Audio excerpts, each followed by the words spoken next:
In today's video, I'm going to be talking about other parts of Mixpanel that help you to get richer and more nuanced reports out of Mixpanel, that help you build more insightful reports that give better understanding to the behaviors and the questions that you're trying to understand or answer with these reports. I've done a part 1 of this video, which I will link somewhere, that basically goes through all the 4 major reports in Mixpanel. Those are the insights reports, the funnels report, the flows report, and the retention reports.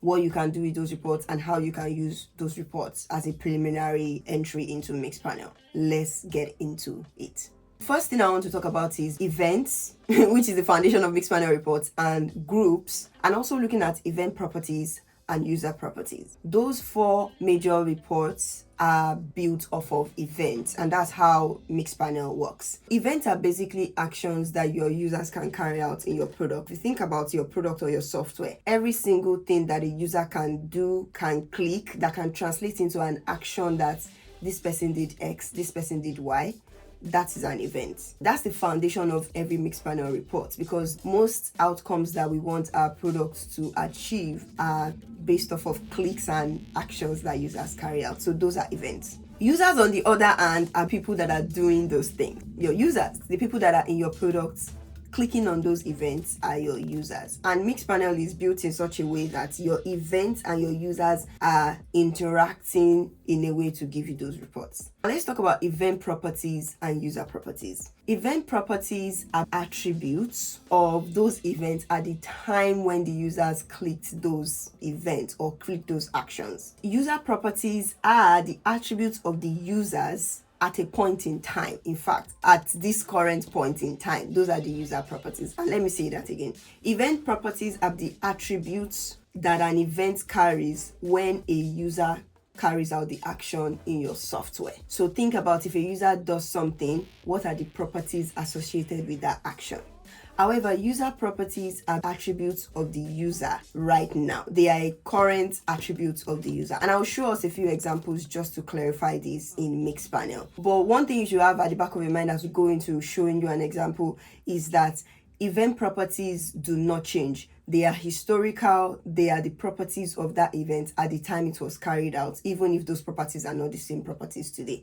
However, the user properties can change. Just to show us an example within Mixpanel. When a user signs up, you can break down, for example, by the country where the sign-ups happened. So in this case, for this report, we are looking at sign-up in the past 30 days, and we see that a lot of the sign-ups are coming from the United States, from China, from Japan, from the United Kingdom. All of these countries are summarizing where the sign-up actions were carried out in the past 30 days, irrespective of wherever the users are right now. It's just when the sign up happened, we see that most of the sign up comes from this country. However, looking at the user row here shows us that the users that have signed up in the past 30 days, these are their current roles. We have about 164 that are members, 61 that are admins, 32 that are owners, about 13 that are read-only, and those are the roles of the user as of today. Now, if I was a member and I signed up 2 days ago, but now I've been made an admin, the user property is going to consider that I am an admin because that is my current property, irrespective of the property when I carried out that event. Does that make sense?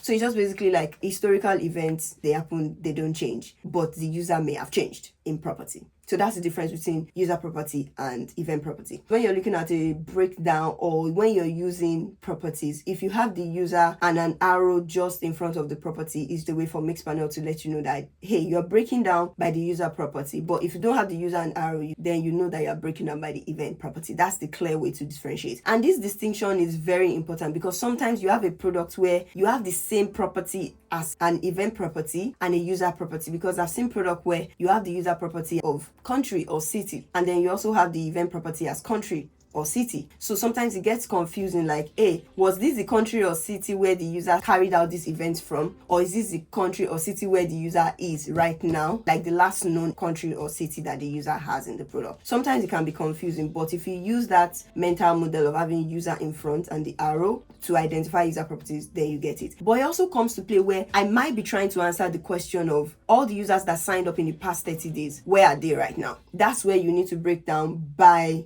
the user property country. However, if I'm trying to understand where did my signups come from at the time when user signed up, then I may have to break down by the country, which is an event property. So it's a very subtle difference. And it also means that when you're communicating your reports to your stakeholders, you have to be very clear about what you mean, or else you could actually make some erroneous conclusions just by this subtle difference. Imagine that most of your users signed up from the United States, and by the time you broke down by user property, they just signed up from the United States, but maybe most of them are in the United Kingdom right now. So if you say most of our signups came from the United Kingdom, because you broke down by the user property, you're probably wrong. Your signups probably came from the United States because that's where the users carried out the event at that time. So I think that's a very, very subtle thing in Mixpanel where I see a lot of people make mistakes. Okay, the way you can see all the events and properties that you have in Mixpanel is if you go under your lexicon. So if you click this database looking like thing and you click on your lexicon, right there you see all your events,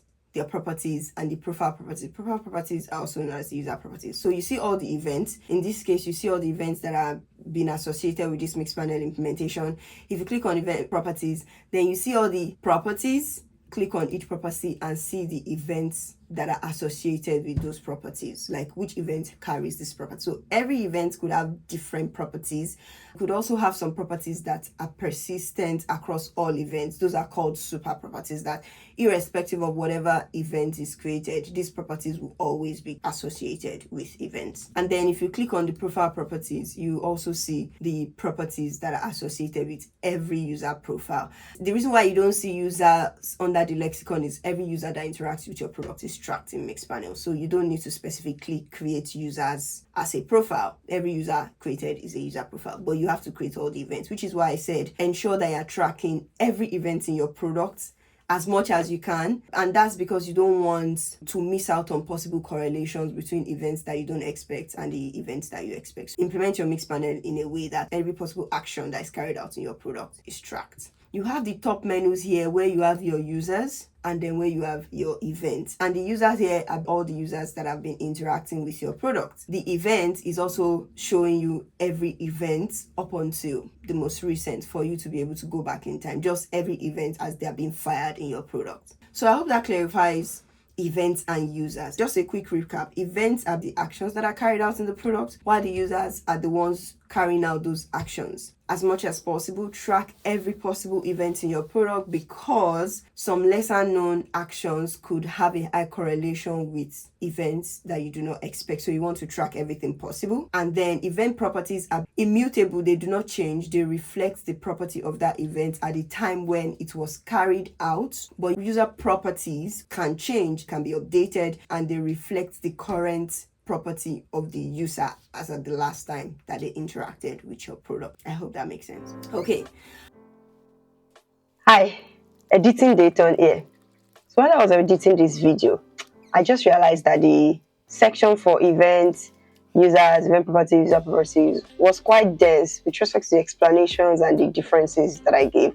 But I thought they were valuable to include in the video. So not to make this too long, I split the rest of this video into separate videos that talks about the other parts of Mixpanel. So look out for those. But this is just a quick post-production interlude to tell you this is the end of the video. Catch the rest in the other videos. Bye.